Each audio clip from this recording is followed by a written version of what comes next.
video, pero ese video en realidad pertenece, bueno, en general a todos los profetas, ¿no? Están tanto los mayores y menores.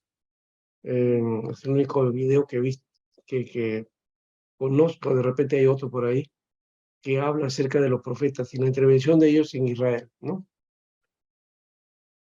Bueno, Zacarías era un profeta contemporáneo con Ageo, ¿no? Es contemporáneo con Ageo, no es contemporáneo de Ageo, sino contemporáneo con Ageo. Es el profeta del cual hemos mencionado la semana pasada, ¿no? Por eso les digo, tenemos que mirar la clase del viernes. Ahí está relacionada con Zacarías, ¿no? Y también con la construcción del templo, ¿no? Ageo, que significa Hagai, ¿no? O mejor dicho, el nombre original de este profeta es Hagai, ¿no? Y aquí está Zacarías, la próxima semana vamos a hablar de Malaquías, que en realidad no es un nombre, no sabemos en realidad cómo se llamaba este profeta, que Malaquías significa mi mensajero, mi mensajero, ¿no? Pero ya la tradición lo ha vuelto un nombre, y entonces llamamos simplemente Malaquías, ¿no? Y ahora es un nombre, ¿no? Se usa como nombre, ¿no? Podemos, por ahí que conozco a un hermano llamado Malaquías, ¿no? Pero significa mi mensajero, ¿ya? En el caso de Zacarías, ¿ya? Él viene a ser uno de los tres que volvieron del cautiverio, posiblemente muy joven, ¿no? Ageo, Zacarías, ¿no? También Esdras, ¿no? Nehemías y Zorobabel y Josué, ¿no? El libro reúne entonces las profecías de este hombre, de este varón de Dios, ¿no? Su nombre en hebreo es Secaría, Secaría, o podemos decir también Secaría, ¿no? Secaría. Secaría significa el Señor se acuerda, ¿no? Al final el Yah, o Yah es un diminutivo de Yahvé, o Jehová, ¿no? Secarías, Secaría. Eh, es posible que sea también respuesta a las oraciones de sus padres. Bueno, los capítulos 1 al 8 están centrados más o menos entre el año 520 al 518 a.C. Y los capítulos 9 al 14 fueron escritos tiempo después, posiblemente por el 480 y el 470, ¿no? Seguimos con la teoría de que estos libros fueron escritos posteriormente, ¿no? El libro fue escrito en el tiempo de su ministerio, en la época de la reconstrucción del templo, alrededor de 2 meses después del primer mensaje de Ageo a Jerusalén, ¿no? Primero es el mensaje de Ageo y luego es el mensaje de Zacarías, ¿ya? Él comienza un ministerio muy parecido al de Ageo, ¿no? Y de hecho, también aquí hay otro detalle en cuanto a su vida. Zacarías es hijo de Berequías, nieto de Ido, ¿ya? Que fueron parte de los exiliados que regresaron con Zorobabel, ¿no? Y entonces ahí está Zorobabel, Zacarías y Ageo. El mensaje de Zacarías para aquellos que estaban reconstruyendo el templo es un mensaje de ánimo, de consuelo y de juicio también. Los capítulos 1 al 8 cubren 2 años que tiene que ver con la reconstrucción del templo, ¿no? Es la etapa de la reconstrucción del templo.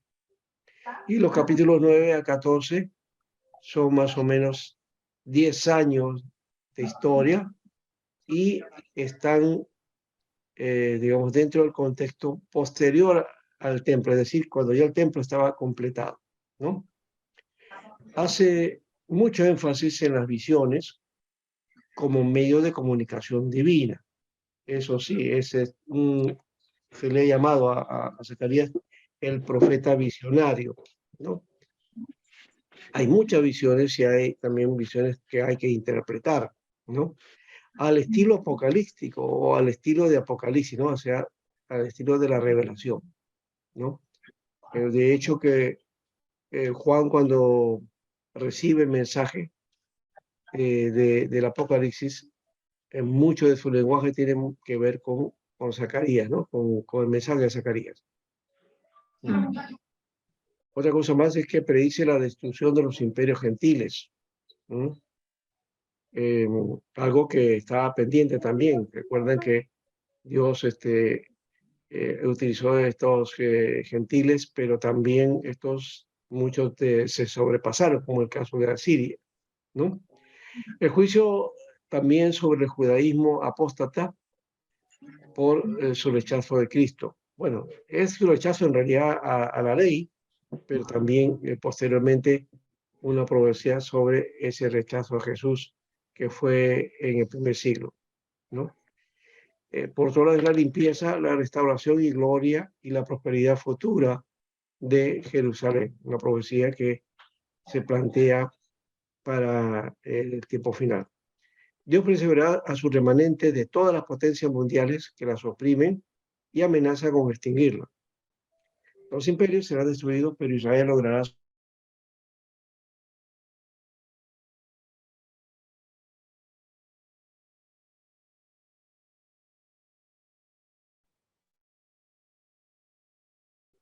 un libro. En el mensaje profético de Zacarías nos habla mucho del Mesías, es decir, es un profeta mesiánico, ¿no? Y hay muchas de las profecías de este libro que tienen que ver con el acontecer de Jesús aquí en la tierra, ¿no? Su segunda venida y su reinado milenial. Dios establece entonces su reino y gobierna sobre toda la tierra luego de haber derrotado toda oposición pagana. De alguna manera es un libro de exhortación a seguir adelante, ¿no? Anhelando del Señor. Entonces, desde esa perspectiva está. O sea, podemos decir también en alguna manera que tiene una visión escatológica, ¿no? Pero yo siempre me tengo el cuidado de no hablar de lo escatológico, porque generalmente siempre la tendencia a los escatológicos es a mirar hacia el final, ¿no? Al final de todo. Cuando realmente lo escatológico tiene que ver con la perspectiva de Dios haciendo cumplir su propósito en los tiempos que nos toca, ¿no?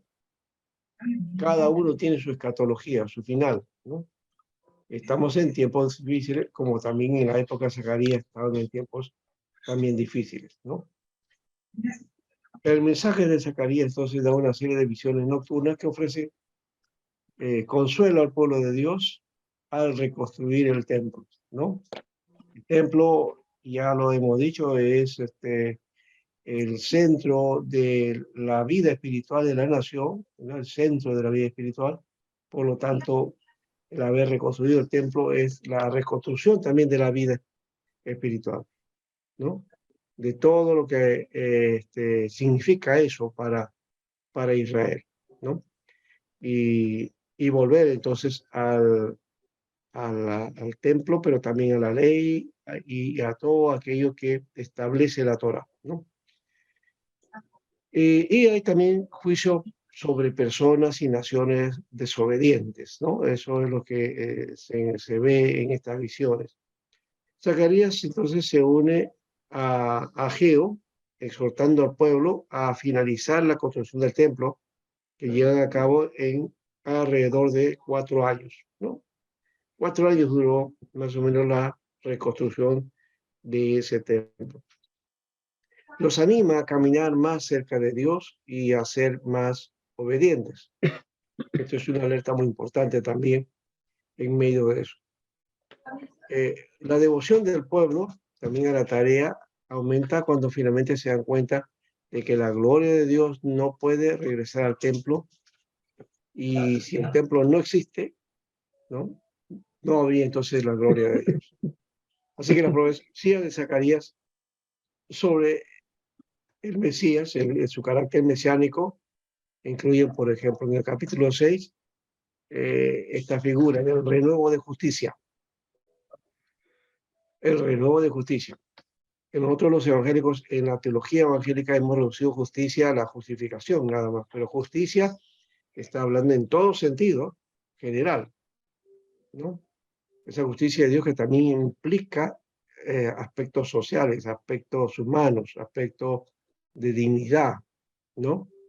El renuevo de justicia también tenía ese planteamiento, ¿no? No solamente el elemento de la salvación, sino también de una vida consecuente, ¿no? De una vida que se ajusta y también aplique justicia, ¿no? Lo otro es la entrada triunfal sobre un pollino de asna, el capítulo 9, eso está marcado, ¿no? Y que Jesús muy bien lo utiliza, y hasta uno podría decir, bueno, que bueno, Jesús conocía el texto del Antiguo Testamento y lo usa para su propio beneficio o favor, pero es que él es el Mesías, ¿no?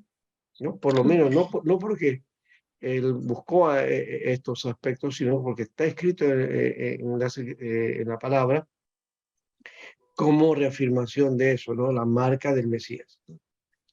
Por otro lado, está vista la tradición con las 30 piezas de plata, en el capítulo 11. Entonces hay varios elementos de la vida de Jesús, sucesos de la vida de Jesús, que se dan en el libro de Zacarías, ¿no? Y concluye con el día del Señor y la restauración de Israel. Bueno, esto del día del Señor y la restauración de Israel se notan en varios profetas, especialmente de profetas menores, ¿no? A Miqueas, está Amós, está Oseas, son varios que hablan acerca del día del Señor, que tiene dos dimensiones, ¿no? El día del Señor es juicio, pero también es salvación, ¿no? Dos elementos que son propios del día del Señor. Viene como un Señor terrible para el mundo, pero también como un Señor liberador y lleno de misericordia. Y la restauración de Israel es otro objetivo importante aquí, que es el mensaje que todavía está en espera, ¿no? ¿Por qué? Porque por lo menos desde la visión que tengo, es cierto que Israel desde el año 48 se ha establecido como pueblo, como nación reconocida ante todas las naciones del mundo, y en 25 años surgió de la nada a ser un gran país. Eso podemos hablar de restauración, pero todavía Israel no ha llegado a esa restauración completa y total, porque la restauración de Israel implica el reconocimiento de su Mesías, ¿no? Y finalmente el encuentro con el Mesías. Entonces eso todavía falta, ¿no? De hecho que la Israel de ahora todavía le falta mucho, en todo caso, para ese propósito. Algunas palabras que encontramos aquí, claves en este libro, es la palabra obediencia. Y la otra palabra que es en este libro se repite mucho es Mesías, ¿no? O sea que este libro de Zacarías es un libro mesiánico por excelencia, ¿no?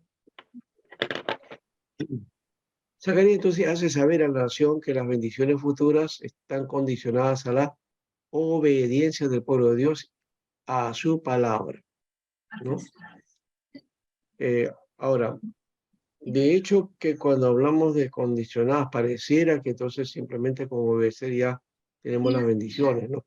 Sino que esa obediencia es por amor de paso, ¿no? Y obediencia a la palabra, es que tiene que ver con el compromiso al pacto con Dios, ¿ya? Y ahí sí, ese es el elemento vital de la vida de Israel, de la nación, ¿no? El pacto con Dios, ¿no? Y ser fiel al pacto, eso ya lo dice Habacuc, ¿no? El pacto que Dios hizo, ¿no?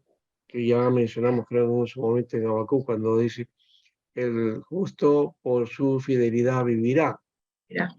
en algunos textos dice que se puede traducir también el justo por la fidelidad de Dios vivirá. Es la fidelidad de Dios, ¿no? Porque el hombre y los pueblos no son tan fieles, ¿no? Israel lo demuestra.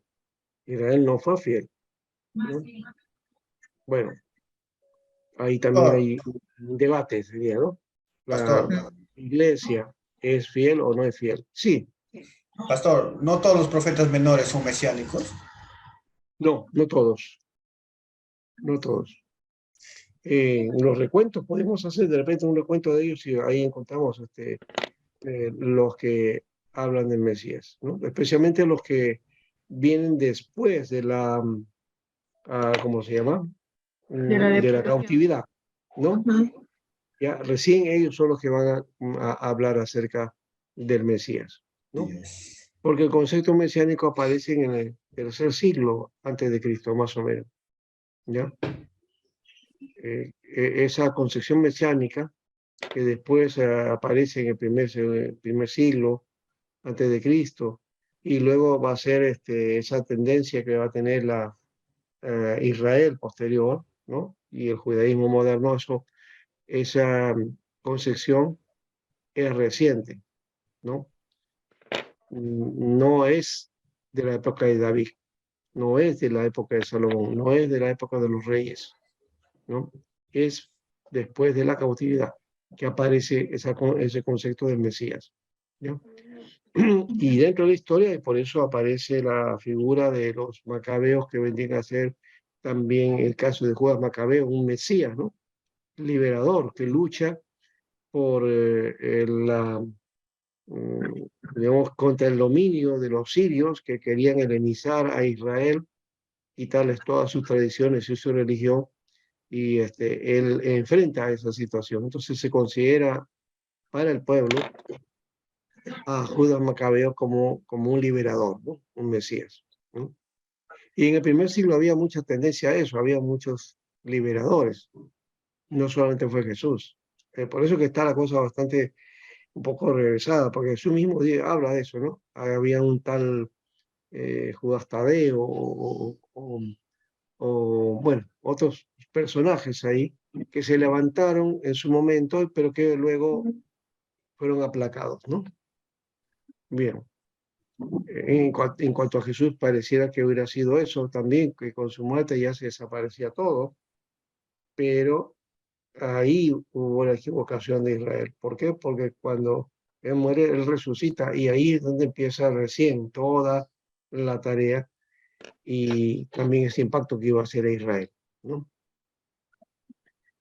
Eh, entonces, la venida del Mesías es un tema central del libro, ¿no? Su poder, traición y su reino. Y cuando se habla en cuanto al Mesías, está hablando en la condición de lo que Jesús hizo, ¿no?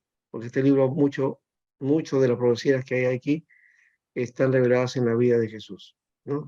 Se dan a conocer ahí.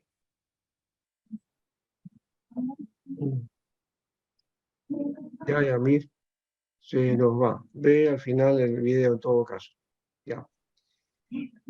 Algo más que tenemos aquí, los temas. Los caminos de Dios no solo son lo mejor para Dios, sino también lo mejor para nosotros, ¿no? Sí, porque Dios prepara los caminos para que andemos nosotros en ellos y lo que prepara es lo mejor también, ¿no? No va digamos, contra nuestra voluntad o nuestros deseos también, ¿no? A menos que nuestros deseos sean contrarios a Dios. Eso sí es otra cosa. No debemos temer a los obstáculos cuando estamos al lado de Dios. Zacarías va demostrando esos aspectos cuando anima al pueblo a construir o a reconstruir el templo y a terminarlo, ¿no? Dios desea acciones puras, por otro lado. Cuando hablamos de acciones puras no significa que uno tenemos que ser puros en todo. La pureza no tiene nada que ver con la falta o que no hay, digamos, pecado en uno, porque eso es imposible. El ser humano tiene esa tendencia al mal y va siempre a manifestar eso, ¿no? Por más que seamos hijos de Dios, ¿no? Pero más aún el Señor desea motivos puros en nuestras acciones. Entonces no solamente son las acciones puras, sino también motivos puros en nuestras acciones, ¿no? Es los motivos, las situaciones por las cuales queremos hacer las cosas. Dios ve nuestro corazón, las intenciones del corazón, así dice la palabra, ¿no? Una persona que está enamorada del Señor también tendrá amor y compasión por otros. Eso está ligado a aquello que siempre lo he dicho que está presente en los profetas, ¿no? El amor a Dios y el amor al prójimo, ¿no? Ese amor y compasión tiene que ver con el servicio al prójimo, ¿no? Y somos llamados a servir a Dios, pero el canal sobre el cual bendecimos es a los hombres, a los seres humanos, ¿no? Solemos nosotros creer que la adoración a Dios es solamente, bueno, cuando cerramos los ojos y estamos ahí en pleno y en un trance espiritual muy bonito, y ahí creo ya serví a Dios. No, no, no, no, no. El servicio es concreto en Dios a la necesidad, de acuerdo a las necesidades que tienen los seres humanos. Si no, leamos Mateo 24 o 25, ¿no? Que Jesús plantea ahí que cada una de las cosas que hiciste a estos pequeños, a mí me lo hiciste, ¿no? Y habla de elementos concretos también, ¿no? De ayuda o de acción. Por otro lado, el plan divino de redención a través de Jesucristo fue establecido desde que el primer pecado entró en el mundo. Eso sí, nos lo hace recordar Zacarías, pero también está en todo el Antiguo Testamento, ¿no? El plan de redención establecido desde el primer día que el hombre pecó, ¿no? O cuando el pecado entró al mundo, ¿no? A partir de ahí se comenzó a ejecutar ese plan de Dios, que no es un plan, ¿cómo lo llamaríamos? Algunos podrían llamar a esto un plan contingente, ¿no? No era lo ideal, pero entonces entra el plan de contingencia, ¿no? Pero no es un plan de contingencia, es decir, no es algo que Dios preparó por auxiliar y entonces por ahí se va, ¿no? Sino que el plan divino era ya establecer redención, ¿no? Esto dice Efesios, desde antes de la fundación del mundo, Dios ya había preparado todo esto, ¿no? ¿No? ¿No? ¿Por qué? Porque en la visión de Dios y en la omnisciencia de Dios y la presencia de Dios está, sabía que todo eso iba a ocurrir, por lo tanto, entonces el plan lo anticipa como un plan de redención total. Sí. Plan previsto. ¿Ah? Plan previsto. Sí, podemos hablar de un plan previsto, ¿no? Pero es un plan que, digamos, no está, la idea de previsión es también la idea de contingencia de alguna manera, ¿no? O sea, hago ese plan de prevención o previsión por si acaso, pero aquí no, ese era un plan que estaba, digamos, escondido, pero que fue declarado después, ¿no? O fue descubierto, o fue revelado, ¿ya? Pero establecido desde la fundación del mundo.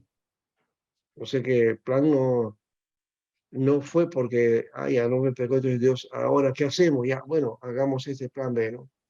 O este plan C, pongamos en acción eso. No, es un plan que está elaborado de tal manera, ¿no? Que es el eje de la revelación, ¿no? Para dar a conocer el mundo, entonces, la oportunidad que Dios establece para que todos vuelvan a Dios, ¿no? Bien. ¿Alguna pregunta antes de ir al bosquejo final?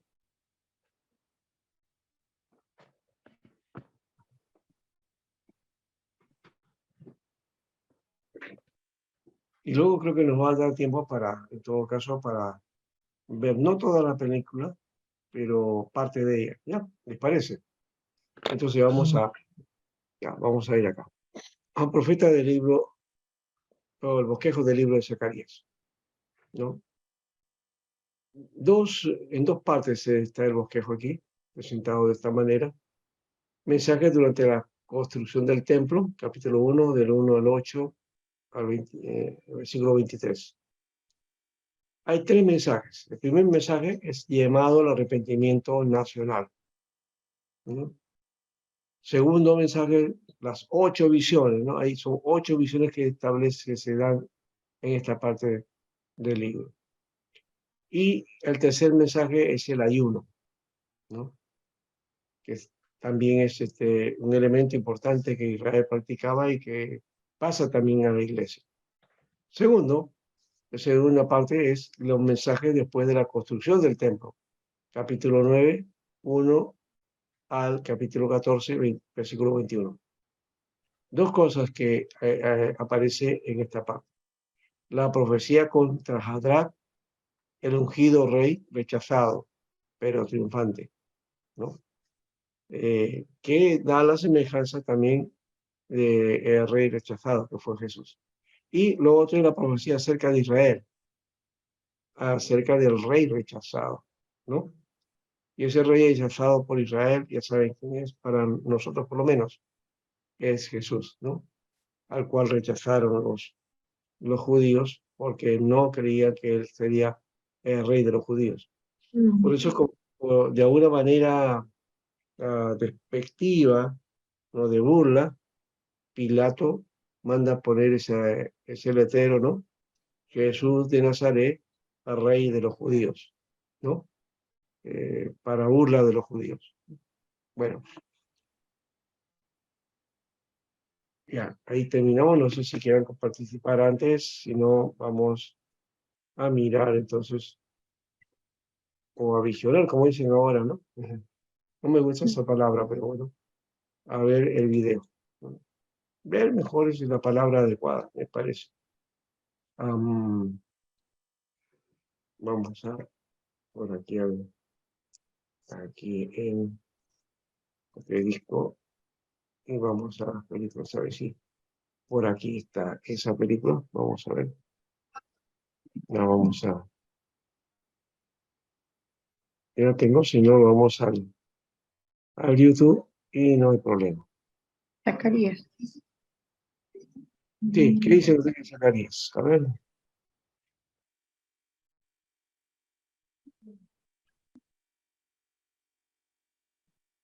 Ya estamos terminando. Nos faltaría entonces Malaquías para la próxima semana y terminamos del trabajo de los profetas menores.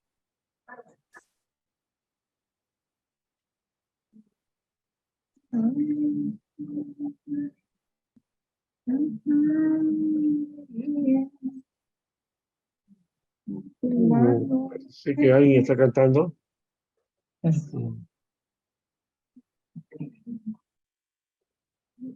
No sé quién era. Ya, ya lo encontré. Vamos a ir entonces a mirar. Solamente que vamos a compartir sonido. A ver si sale por este lado, sería bueno. Vamos a ver.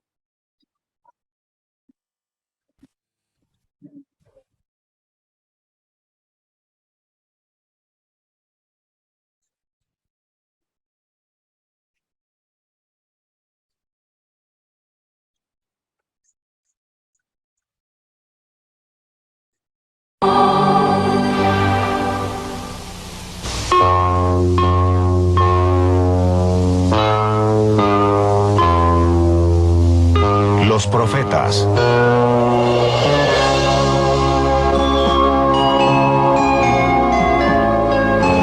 Audio video. Es video. Primera parte. ¿Se ve? Samuel. ¿Se escucha el audio? Se escucha, pero no se ve. Entonces, vamos a hacer por este lado. Vamos a ver video, pastor. Ya.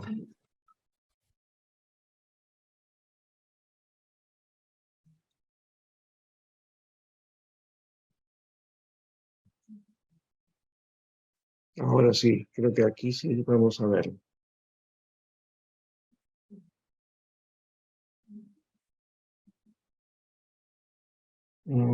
Pero vamos al equipo.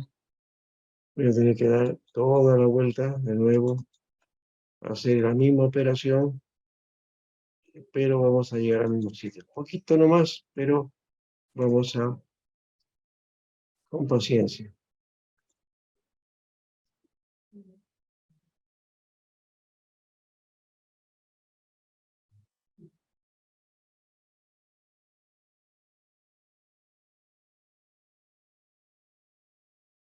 Ujú.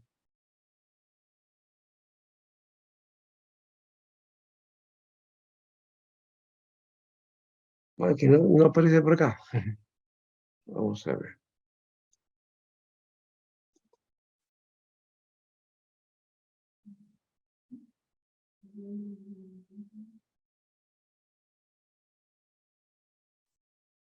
En el otro sí lo encuentro, pero bueno.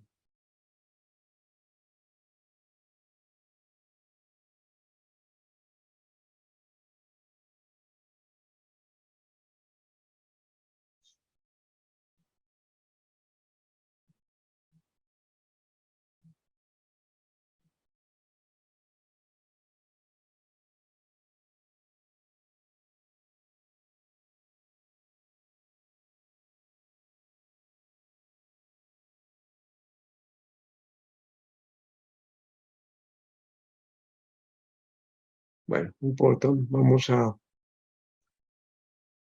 mm,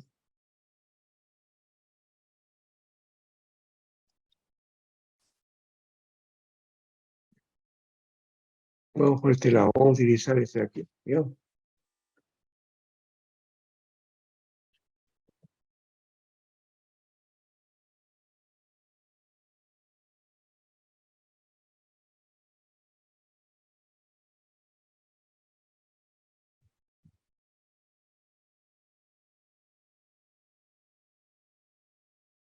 Ya, aquí está. ¿Me escucha? Los profetas.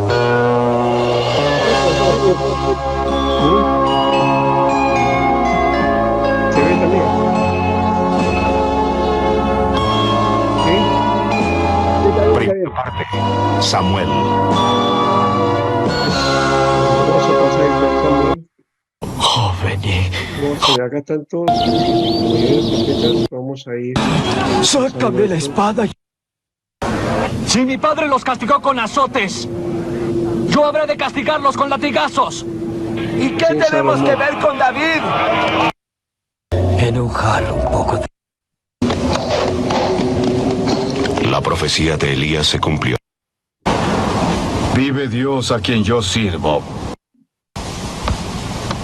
Isaías. Isaías no siempre profetizó tragedias y desastres.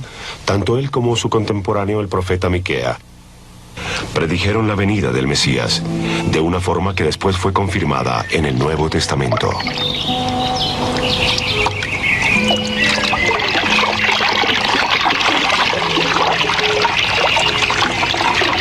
La joven que está embarazada dará a luz un hijo y le pondrá por nombre Emmanuel, que significa Dios con nosotros. El pueblo que caminaba a oscuras vio una luz intensa.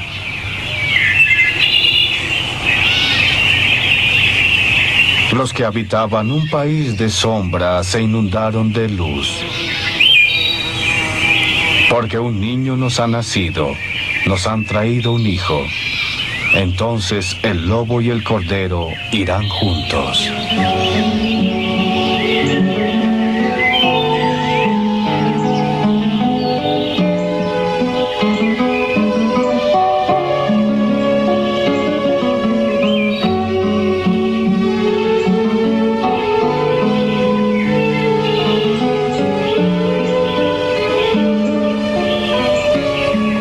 La visión de paz de Isaías tardaría aún mucho tiempo en concretarse. Mensajeros asirios ya estaban a las puertas de Jerusalén exigiendo la rendición. Díganle a su rey Ezequías que el gran rey de Asiria dijo: ¿qué es eso en lo que ustedes confían? ¿No saben que Egipto es este junco frágil en el cual, si un hombre se apoyara, se partiría en su mano?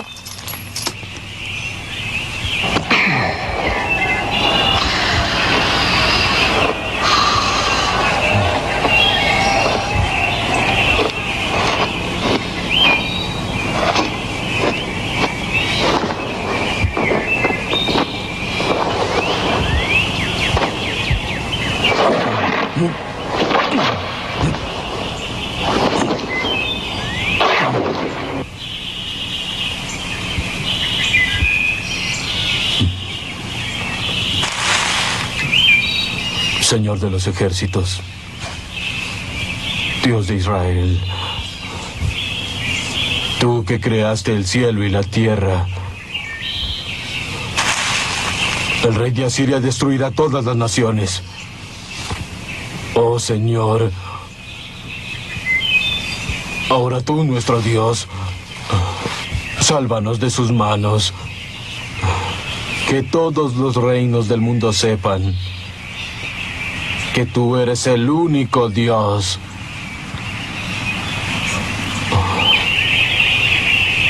Así dice el Señor: Rey de Israel, tú me rogaste marchar contra el rey de Asiria, y él no entrará en esta ciudad, ni lanzará una sola flecha, ni le causará daño alguno.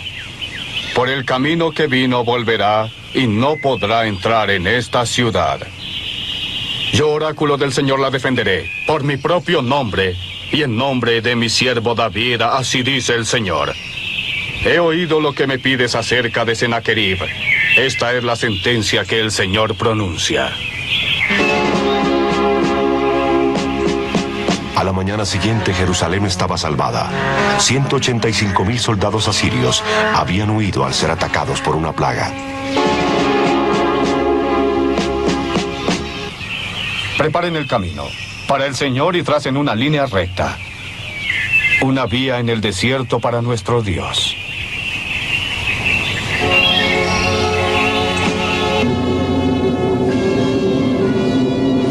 Isaías era un visionario que predijo tanto la destrucción como la rendición.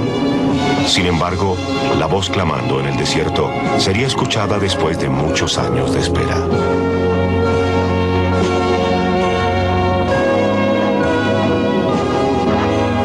Novena parte, Jeremías.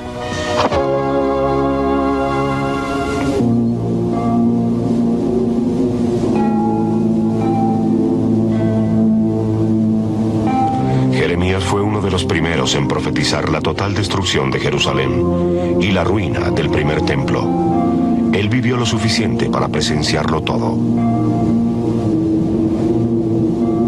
Veo una olla hirviendo que sale por el lado norte. Allí se va a derramar la desgracia sobre todos los habitantes del país.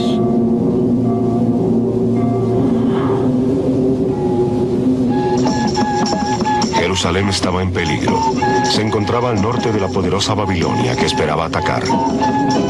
Entretanto, Judea había sido maldecida por una monarquía inestable y un pueblo inclinado cada vez más por la inmoralidad y la adoración de los ídolos, haciendo a un lado las leyes de Moisés.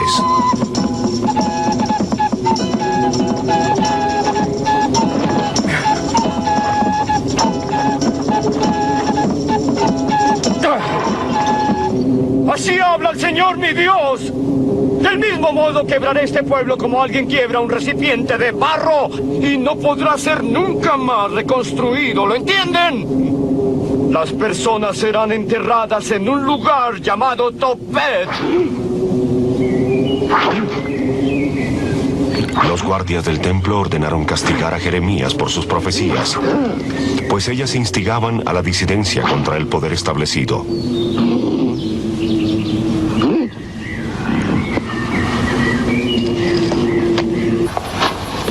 A Jeremías le fue prohibido entrar al templo y acercarse a su puerta a orar.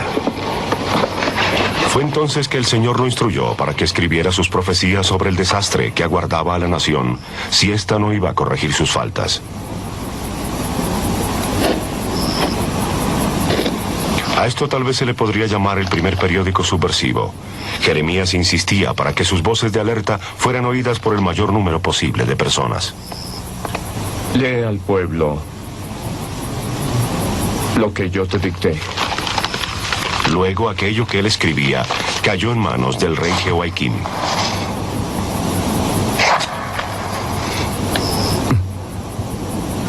Dejen su mala conducta, pues puede recaerles la furia del Señor.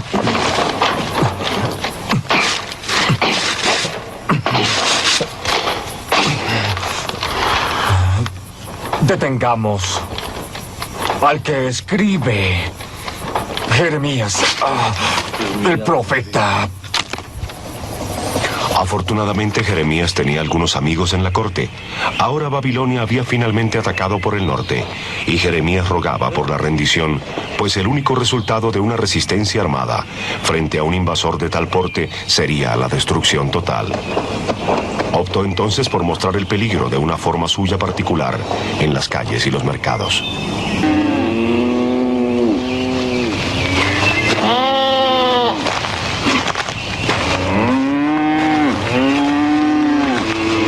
Así dice el Señor. Pues bien, yo entrego todos estos territorios a Nabucodonosor, rey de Babilonia. Incluso las fieras agrestes se las doy. Si una nación y su rey no se someten y no rinden el cuello al yugo del rey de Babilonia, yo los destruiré.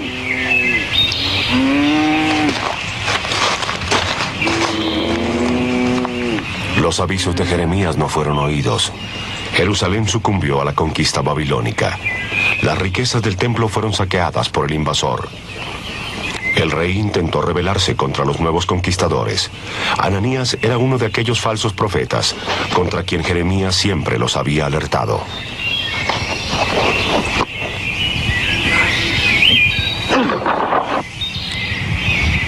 Así dice el Señor. Así es como romperé el yugo del rey de Babilonia, que llevan las naciones, antes de que pasen 2 años. Escúchame, Ananías. El Señor no te envía y tú induces a este pueblo a una falsa confianza. Por eso dice el Señor, yo te echaré de la superficie de la tierra. Este año morirás por predicar rebelión contra el Señor. Ananías murió el 7º mes de ese año.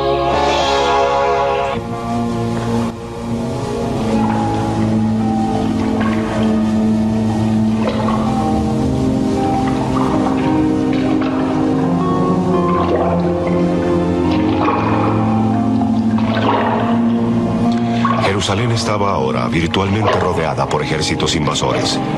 Los egipcios al sur y los caldeos al norte. Una ciudad prisionera entre 2 ejércitos opositores. En el 11º año del reinado de Sedecías, en el 9º día del 4º mes, las fuerzas de Nabucodonosor llegaron a las murallas de la ciudad, después de 1 año y medio de estar sitiada. El rey Sedecías trató de salvarse, huyendo por un túnel subterráneo, pero fue capturado por los invasores. Jerusalén estaba destinada a la destrucción.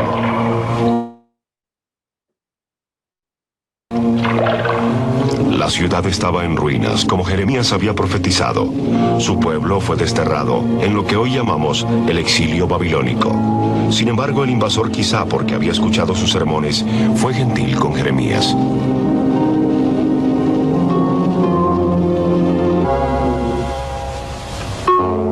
Décima parte, Jonás. Jonás fue el único entre los profetas del Antiguo Testamento que se resistió a los mandamientos del Señor. El Señor le ordenó que fuera a Nínive, donde la gente adoraba falsos dioses. Jonás tuvo miedo de esa misión y se embarcó en un navío que seguía en dirección opuesta. Tal vez esperaba poder esconderse de la vista de Dios.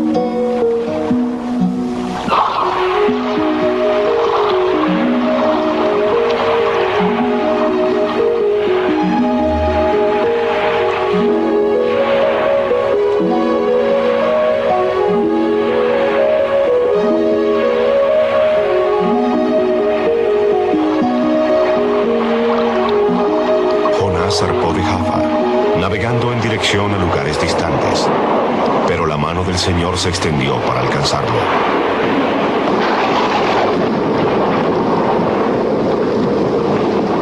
Los hombres oraban, cada uno a su propio Dios, pero fue inútil. La tempestad continuaba. ¡Oh, Señor de los ejércitos! ¡El barco se hunde!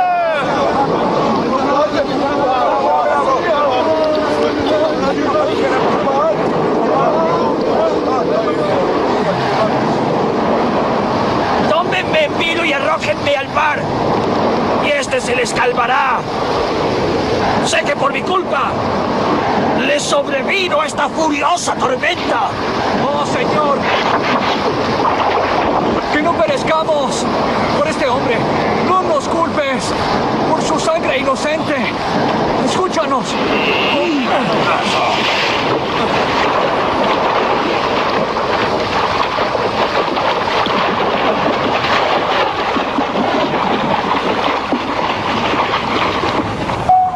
Así que Jonás fue tirado al mar, la tempestad cesó y la nave se salvó.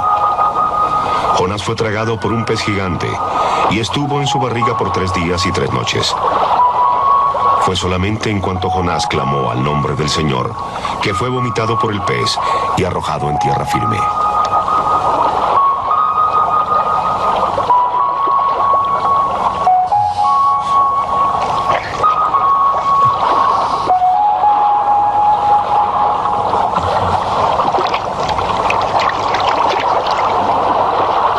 Iré a Nínive a llevar la palabra del Señor. Levántate y vete a Nínive a llevar la palabra del Señor. Soy hebreo. Adoro al Señor que creó el mar y la tierra. Él dice, dentro de 40 días Nínive será destruida y deberán cubrirse con el sayal hombres y animales.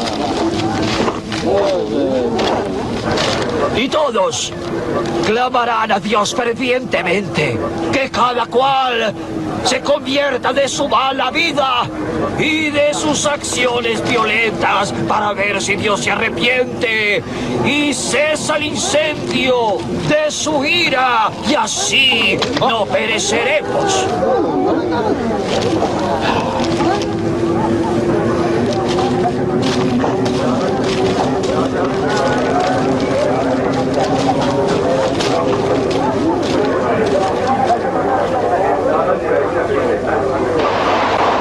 Dentro de 40 días, Nínive será destruida.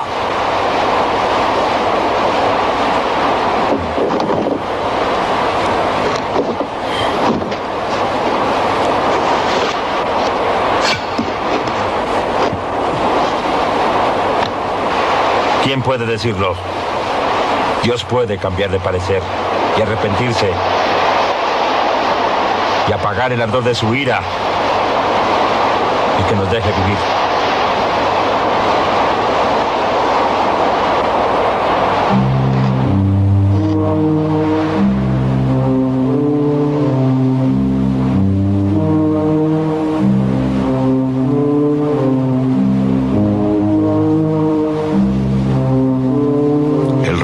Entendió que estaba frente a la presencia de un hombre de Dios y fue sincero en su penitencia.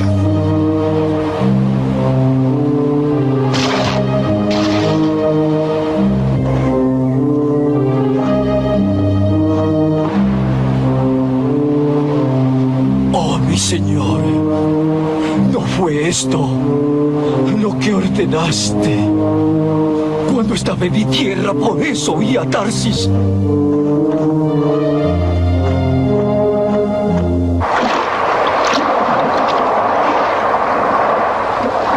Pues yo sé que tú eres el Dios compasivo y clemente, lento para la ira,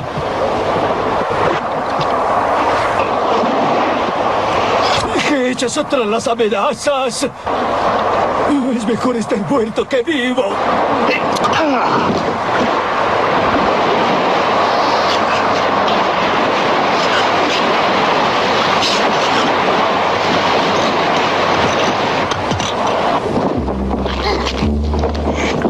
Jonás acampó fuera de la ciudad, esperando que el Señor destruyese Nínive, tal como le había hecho profetizar a Jonás.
Hizo que una planta creciese, dando sombra y abrigo a Jonás. Por esto, Jonás se sintió agradecido.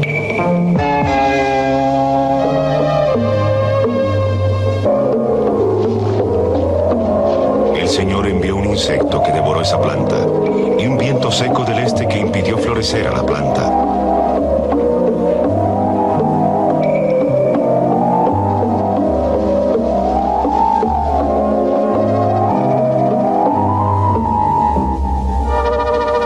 Fue allí que el Señor dijo a Jonás que si él tenía piedad de la planta, que Jonás no había sembrado ni regado, ¿por qué no debería el Señor perdonar a una ciudad de 12,000 personas ignorantes que estaban dispuestas a reconocer que se habían desviado del buen camino? Esta fue la primera vez que un profeta había dudado de su misión. Y esta fue tal vez la primera vez en que un rey escuchó la palabra de Dios, traída a él por quien él consideraba como un verdadero hombre de Dios. 11ª parte, Daniel. De haber encontrado en Daniel un hombre. Enmiéndense que ya llega el reino de Dios. Después de mí viene un hombre que pasó antes de mí, porque existía antes de mí. Trajo a Daniel ante el rey. Palabra. Él nombró a Daniel. ¿Quién eres? Yo no soy el Mesías. ¿Eres Elías? ¿El profeta esperado? Vamos, responde. No.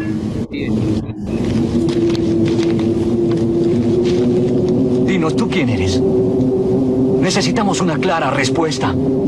¿Quién dices que eres? Yo soy la voz en el desierto. Ya prepárenle el camino al Señor, así como dijo el profeta Isaías. Muy bien. Ahí terminamos esa parte. Por lo menos hemos encontrado ya a Isaías, a Jeremías y a Jonás, ¿no? Como una representación de los profetas, y especialmente Jonás con respecto a los profetas menores.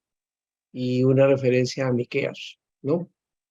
Pero el contexto es importante de esta historia, ¿no? Antes de la invasión a Siria, y también la otra es con respecto a la invasión babilónica a Judá, ¿no? Y la cautividad, o también llamado exilio. La película le llaman exilio, pero más se conoce como la cautividad, ¿no? ¿Alguna pregunta?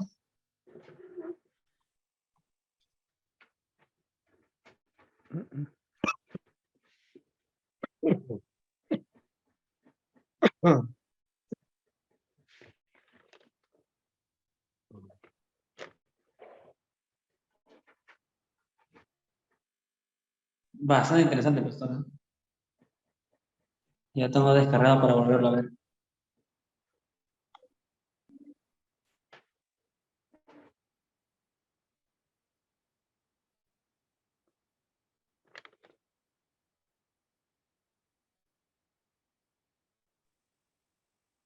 A mí lo que me llama la atención cuando leí los Pastor, profetas algunas veces, pastor, el tiempo que es dejaron de reconstruir, ¿cuántos años fue? ¿Hola? ¿10 años, 16?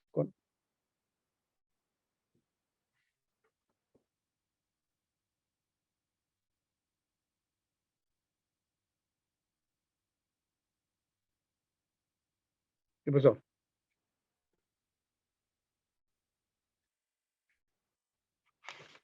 Tu audio, el pastor, creo que está cerrado. Está hablando, pero no se da cuenta, creo. Sí.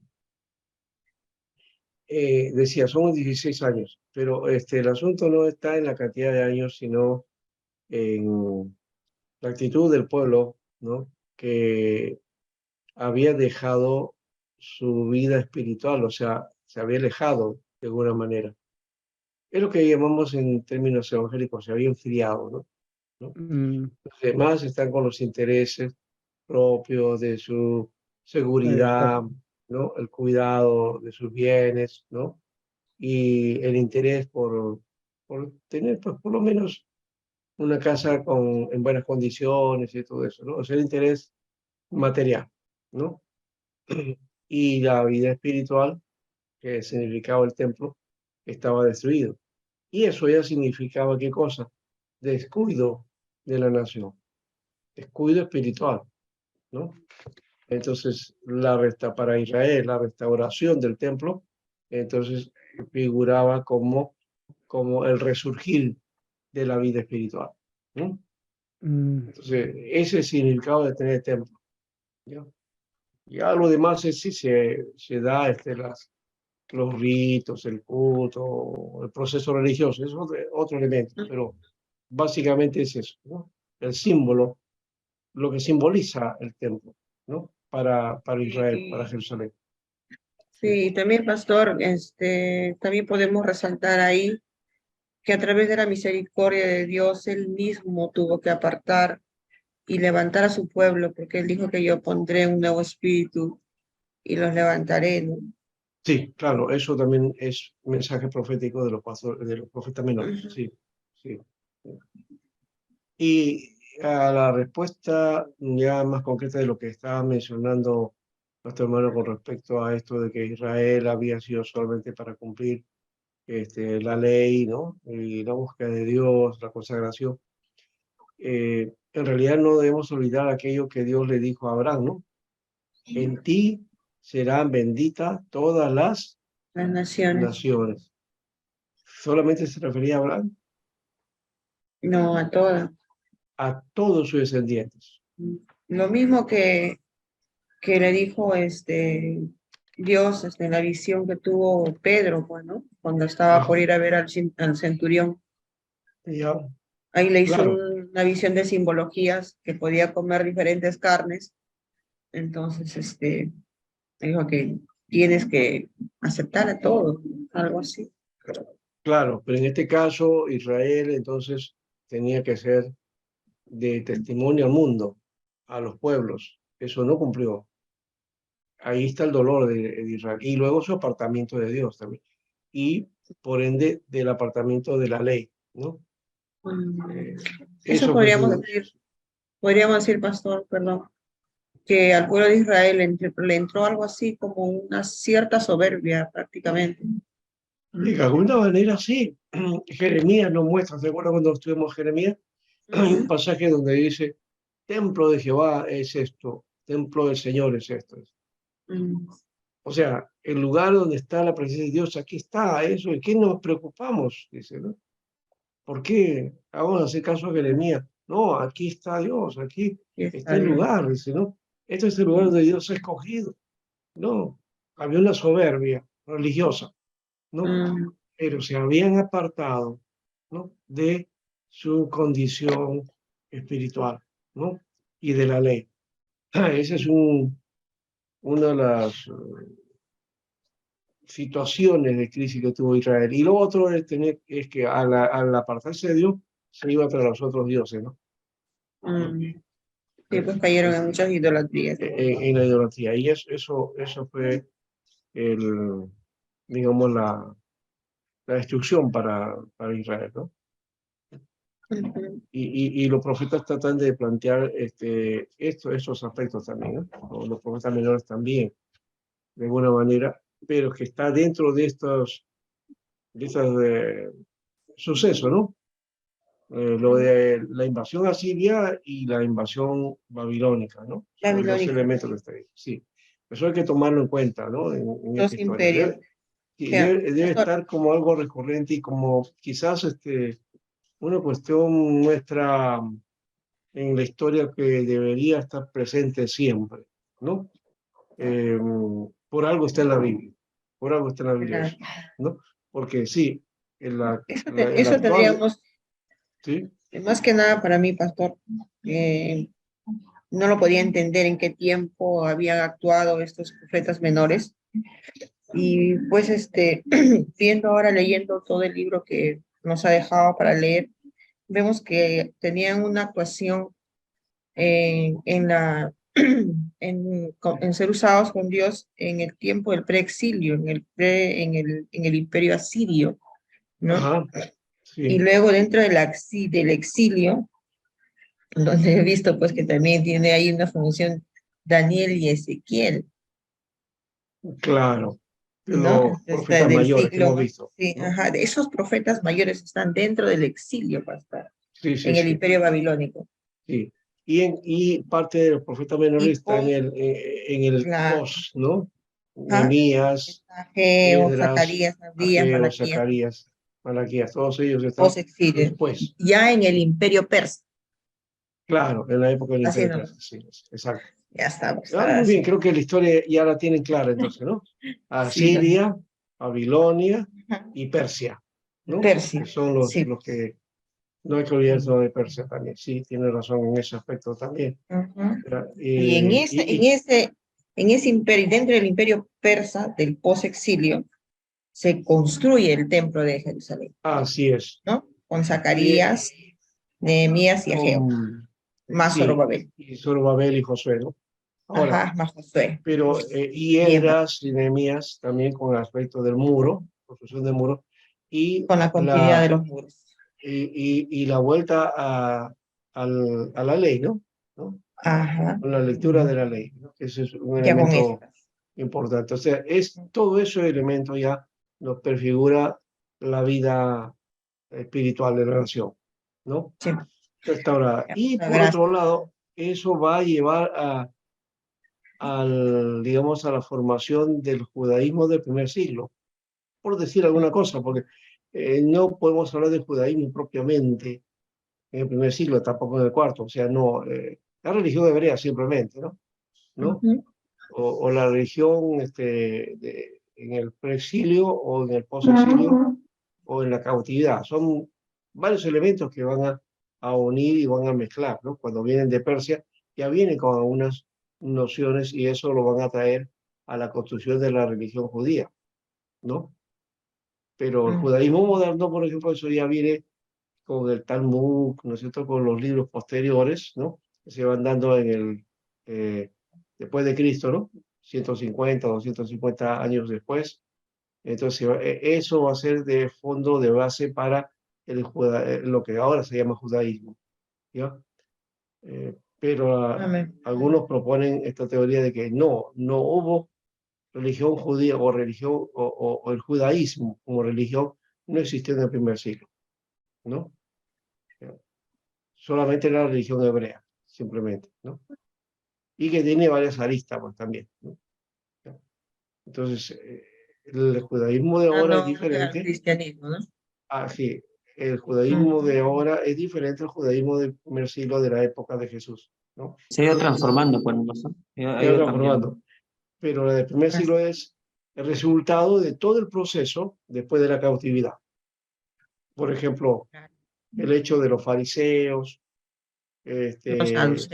los saduceos, los doctores de la ley, el Sanedrín, ¿no? ¿Qué más había? Todos estos elementos religiosos que van apareciendo en esa época, ¿no? Son producto de todo ese proceso, ¿no?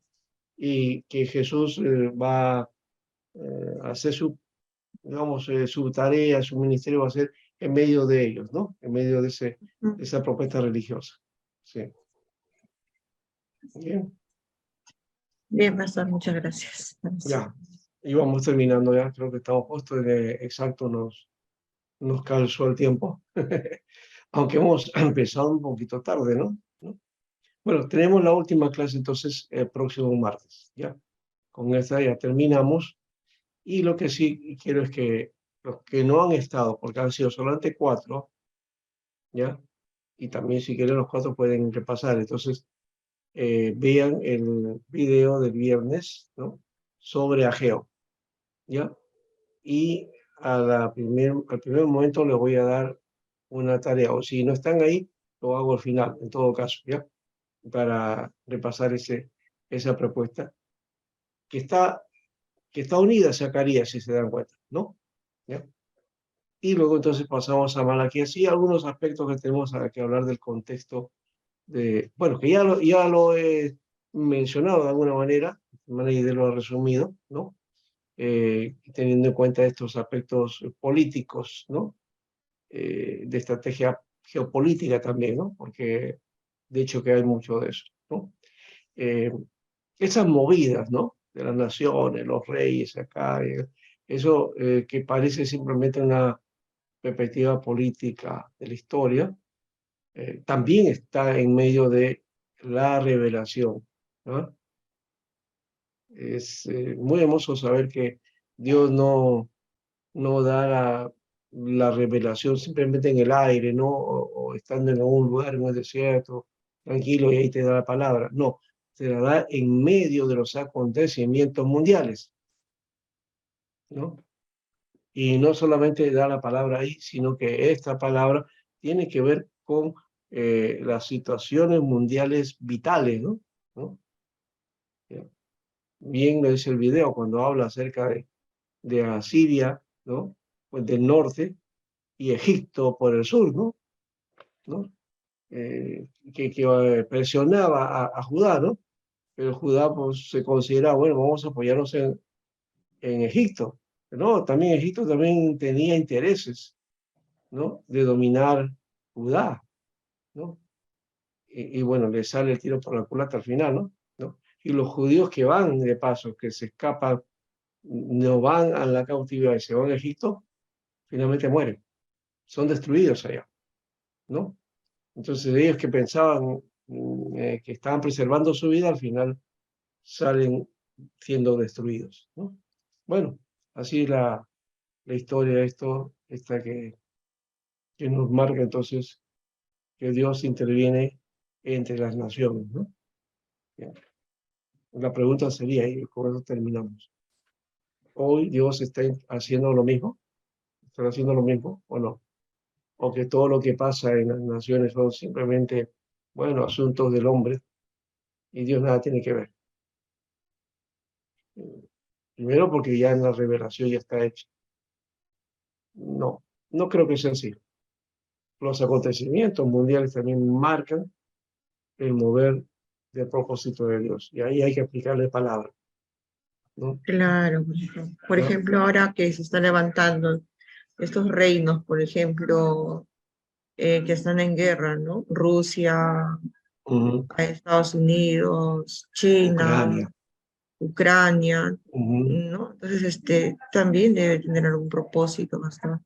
Claro que sí, ¿no? Ujú. Mientras ahorita está el mundo distraído con el mundial, ¿no?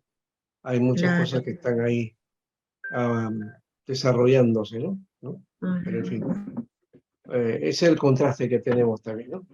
Sí, pues. ¿No? Bueno, ahí quedamos. Hasta Ya la pasó. próxima. No se Eh, olviden sus trabajos también, ¿ya? Y los trabajos, mándenmelo al correo, por favor, ya, porque no tengo el Pastor, WhatsApp. al WhatsApp lo estoy mandando. No, ya Sí, yo también le mandé WhatsApp y dice, desde el pastor, está molesto. lunes, lo tengo inactivo, así que no me lo han repuesto. Así que al correo, por favor, ¿ya? Al Pastor, correo. una cosita, ¿podría mandar por aquí su correo o no? No tengo Tu su correo, correo. por favor. Sí, Pastoral Sánchez Pastor. Deletréelo, por favor. @hotmail.com.